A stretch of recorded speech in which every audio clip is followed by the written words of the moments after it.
Cool. All right, we're good. Let's do this shit. What's up, y'all? How's life? What's up, man? Good, man. Waking up today with a new appreciation for Michael Jordan, which surprising in 2010 it took so long for me. 2020. That's 2010.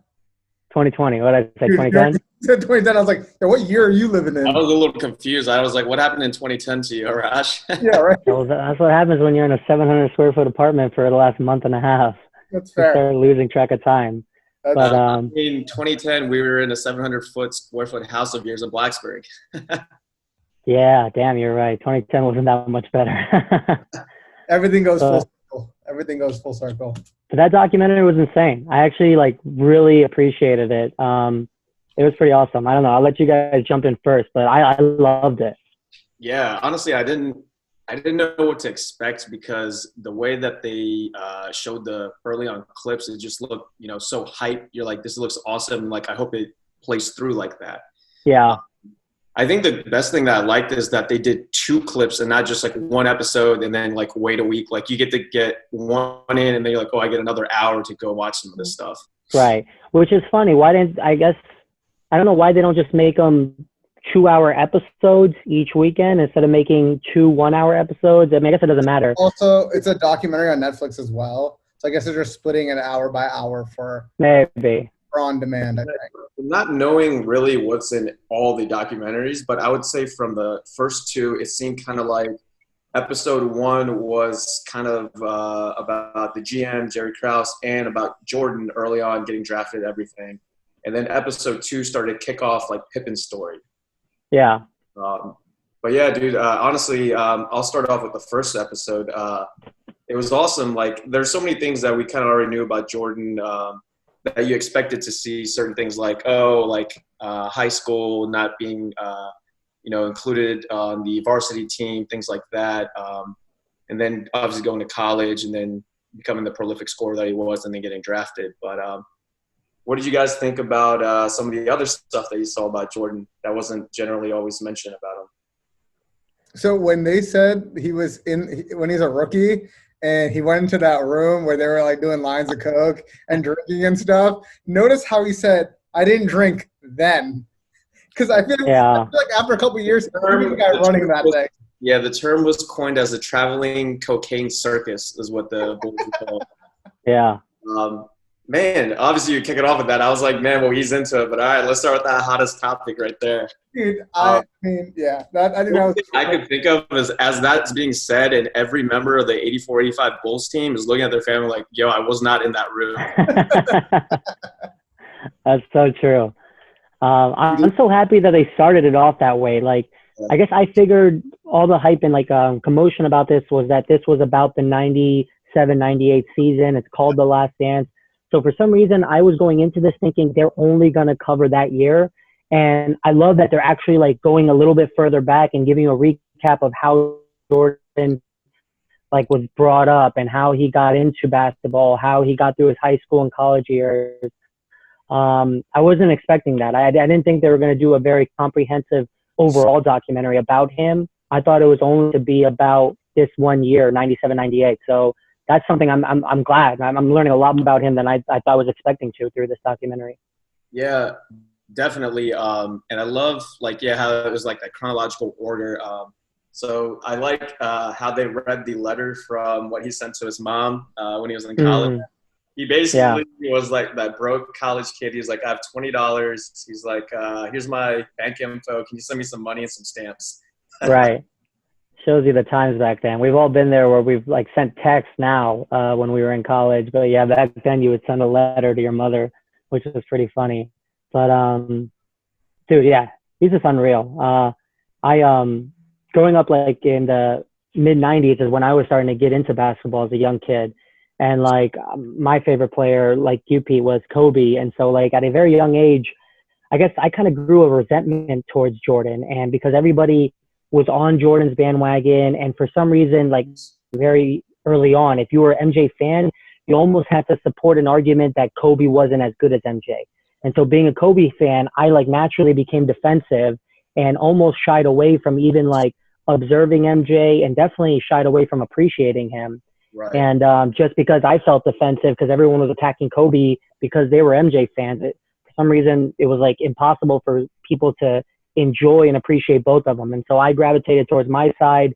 And only now am I actually gaining an opportunity to like watch him and learn about his story and appreciate the person, the athlete that he was. And it's pretty awesome. Like everything that I've always heard about him being amazing. I'm in 2 episodes thus far, and I haven't learned anything yet.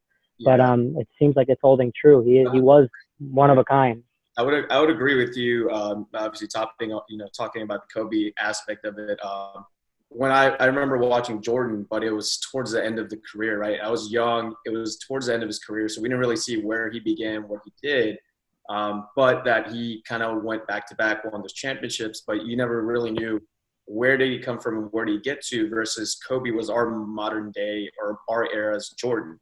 So watching and appreciating everything that Kobe did only made me want to be like, okay, well, Kobe copied everything almost down to a T what Jordan did because he loved his work ethic, what he did, but we've never seen into his life. How did he do it? What did he do? Because all this has been locked away for, 20, 30 years. So right. I definitely appreciated, like you're saying, like watching it come in and watching it go chronologically versus only that 97, 98 season.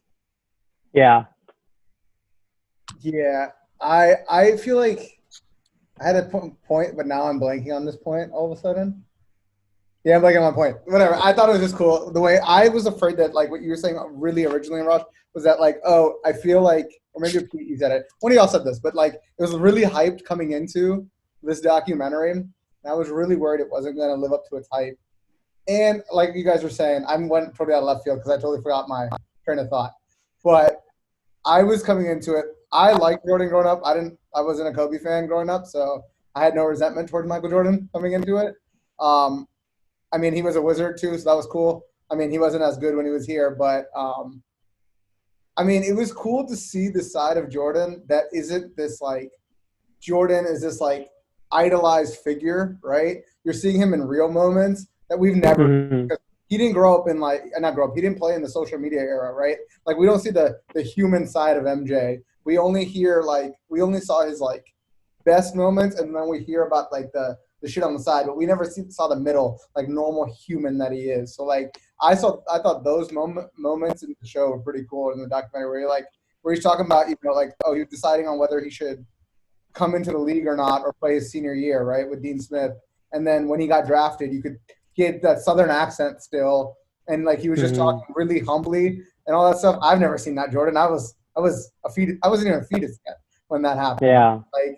I thought that was like him being humble was the most shocking thing I ever saw. And like I hope we can make the playoffs in like next year or something. Not like I'm gonna murder everything and I'm gonna murder anything and everything you care about to win this championship kind of thing. So that was right. I hadn't seen.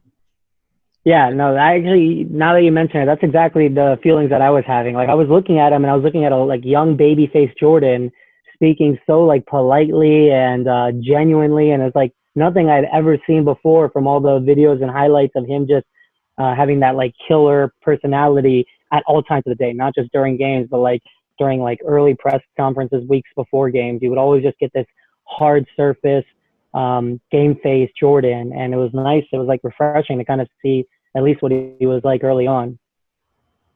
Yeah, I think it was funny definitely watching that, but then there's some transition in there where they start talking about when he broke his foot, and there was a 10% chance that it could end his career. And I believe at the time they're like, what if I told you had a headache and 9 of the pills could, cure your headache and the 10th one could kill you? And he's like, what would you do? And he's like, it depends on how bad the fucking headache was. Yeah. Yeah.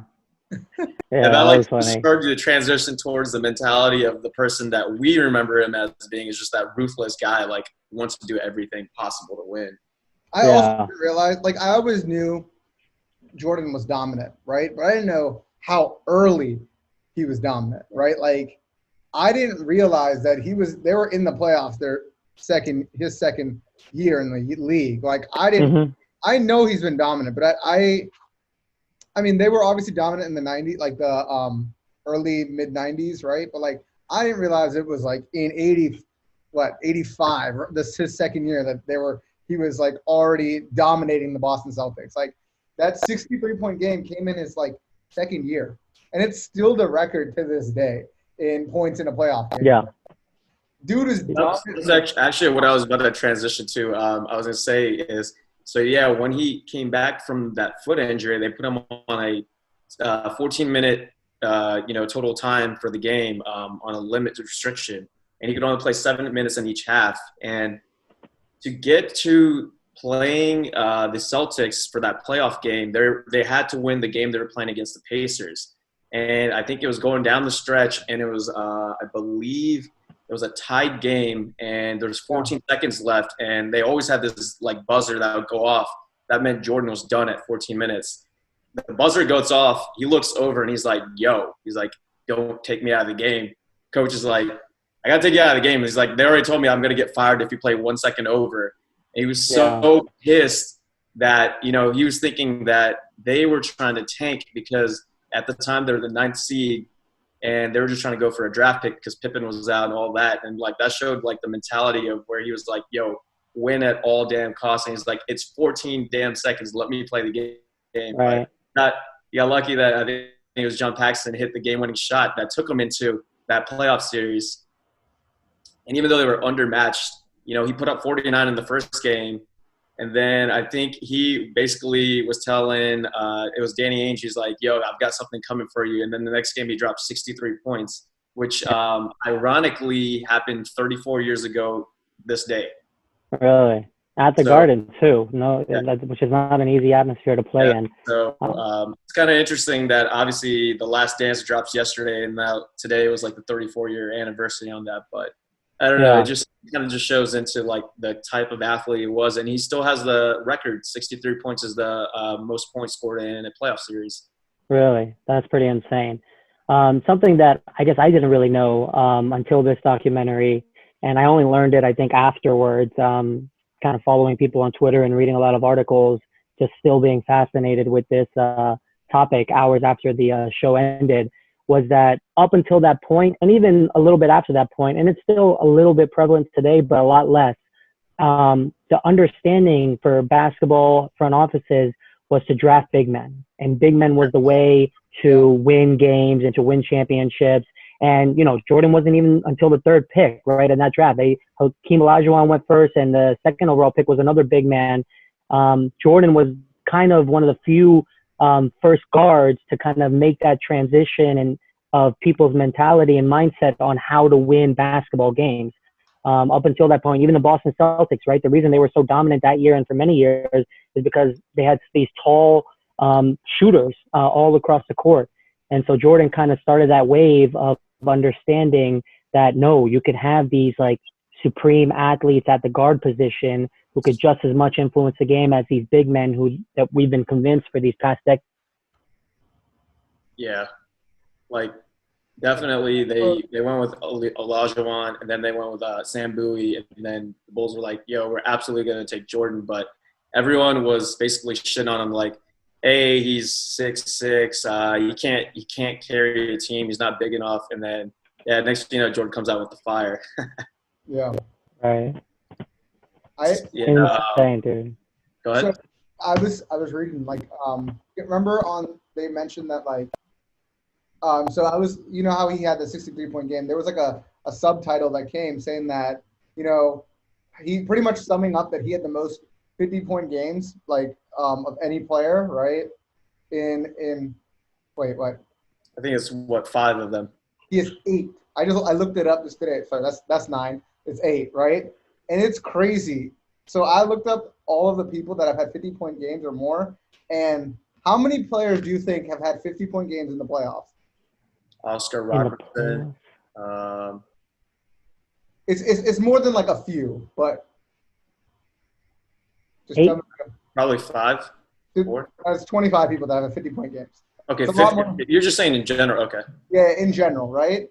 How many players do you think have more than one? 2 people? It's 4 people. Okay. 4 people have had more than one 50-point game. Jordan had 8 50-point games. The next best was Wilt Chamberlain, who had 4, half of that. If you take the other guys that had it, they have 9 altogether versus Jordan's 8 alone. Like, it's ridiculous. Yeah, that is insane, man. dude, yeah, it's ridiculous having that many points. It's not like he was on shitty teams not winning championships. He was on great teams winning championships. It's not like he had to do it all on his own all the time, right? But he did. So That, it's a that, that, wild. that explains why the French reporter tried to sneak in an autograph. Yeah. That was funny. That was kind of funny. That was hilarious just watching that happen. The guy's like, yo, what the hell are you doing, man? You can't do that. Yeah. And he's like, what? And he's like, go away. He's like, what? And he's like, go away. He's like, okay, fine. There were certain things like that were very just entertaining, like that they threw in there like that. And then the former resident of Chicago. Yeah. Put that in Obama, and then the former governor of Arkansas for Bill Clinton. Like, I don't know. That's funny. Dude, yeah. I actually didn't know that. Like, that Paris game that they had, right? I guess, I don't know. Did they have other Paris games or not? But that's like, I don't know if you guys know, the Jordan brand. There's only one team in soccer in Europe that's sponsored by Jordan. Like, is a Jordan brand like soccer team, and it happens to be Paris Saint-Germain. So I don't know if that was some like correlation, because he does a lot of collaborations with that team. So I don't know. It was a random. I realized as a sneakerhead. So. Yeah. And that Jordan brand has exploded. At least like his athletic one. I know he had like cologne at one point. Maybe that he cologne, still does. No, that cologne. I used to wear that before basketball games. Was it any good? It smelled terrible. It smelled I think it was just whatever. Yeah, but his athletic brand has like blown up. Like it started as a basketball brand. Oh, there you go. See, evidence, Exhibit A. But I think they like have football uniforms for some D1 schools. You just mentioned they support and sponsor a soccer team out there. So that's one of his best business ventures that solely based on his name, his reputation, and his success has made him millions ever since. Which is one of the topics, now that we're talking about money, that was interesting from this documentary, right? The huge pay discrepancy between Scottie and Jordan, which I guess I never knew. I was like listening to it, and maybe I had heard of it once, but I never really looked into it. But that's just crazy to kind of realize it. I'm surprised that didn't ruin their relationship, right? Like usually when you have your number one guy and your number two guy with such pay discrepancy, you would think there'd be resentment building in their relationship, but they didn't suggest it in the documentary. I mean, it seemed like Scottie Pippen's decision off the bat to take a 7-year contract and not get restructured. I don't think I think that Scottie Pippen knew that it's a management problem. It has nothing to do with Michael Jordan. Michael Jordan's not saying don't pay him, right? Right. It was wild what they did with Jordan. Like that $30 million he was making then was historic. Like he was making so much money. Like players now make $30 million. So they implemented a max like salary for a player because of that. People he was making 33. He was making 33 million that year, and then Scottie Pippen was making like 2.78, and then Ron Harper, Tony Kukoc, all of them are making like 4 million. Right. But before those final 2 years, like I saw on Twitter, someone broke it down. Like their pay was right around the same thing. Like Scottie Pippen was always like 700 to 900 less in salary than Jordan. So if Jordan was making 4.1 until those final two, I think Arashi going out, man. Just jumped to 30 mil. Yeah, Can you hear me now? Yeah, you cut up. Yeah, you're just freezing for like the last 15 to 20 seconds. So yeah, I was just saying, like, it was just those final 2 years where Jordan's salary like skyrocketed and Scottie's was still in that $2 million range. I mean, the thing with that was, right, Scottie Pippen said that he took a long-term deal from the get-go. He's like, I'm going to take my 7-year, $18 million because of what had happened in his family.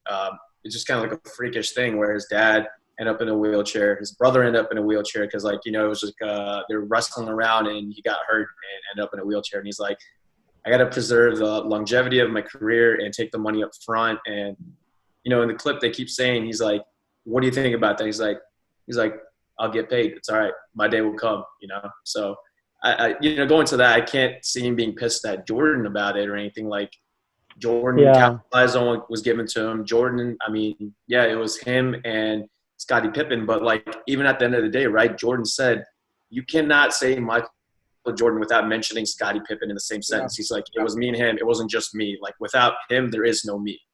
Yeah. So I just want to put in perspective how much money Jordan made in today's money. That $33 million he made in 97, 98 is worth $52.9 million now. That's not something even like LeBron or anyone gets paid now. Like it was astounding that they had to make a rule about it. So you can't just it's not an open market anymore, right? Like there's a cap and they have bird years and stuff like that now. I mean, it's just terrible on the organization itself not trying to restructure the deal. They're kind of like, hey, like you signed it, don't come back. This is what you're going to get. And it kind of sucks because right afterwards, as he kind of hit the peak of his career, so like in that 97, 98 season, right? He was first overall in assists and steals on the team on the Bulls. And he was second in scoring, rebounds, and minutes played.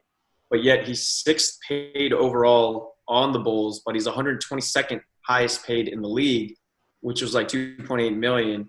So if you took that into today's time, 122nd today is like Andre Roberson on OKC, who's getting paid 10.75. Yeah, it was bad. Like it was bad. I'm pretty sure Roberson's numbers aren't anywhere close to what Pippen was putting up. Well, it's crazy that he's making $10 million. Like OKC is a bunch of idiots if they're paying that scrub $10 million. But yeah, that was pretty crazy. But that was probably, I mean, let's not feel too bad for Scottie Pippen. Like I remember reading an article this morning saying his cumulative earnings throughout his NBA career, the dude did really well. So 107 million. On his next deal. Million. It's 164 million in today's month. Yeah, he got paid well. Portland, he cashed out with Portland. I do want to take it back, though. Like, let's go a little bit before that. So the documentary also goes in chronological order for him, right? So it was kind of crazy that Pippen didn't even receive a scholarship at the University of, I think it was Central Arkansas, like a D2 school, right? Mm-hmm. He started as an equipment manager. And he was there waiting for someone to get hurt or, become academically ineligible, et cetera. And then eventually it happened. He kept begging the coach. The coach gave him a scholarship. And then I believe it might have been from sophomore or junior year, he grew like 6 inches over the summer and came back and just started killing it. So he went from equipment manager to the, 5th overall pick in the draft?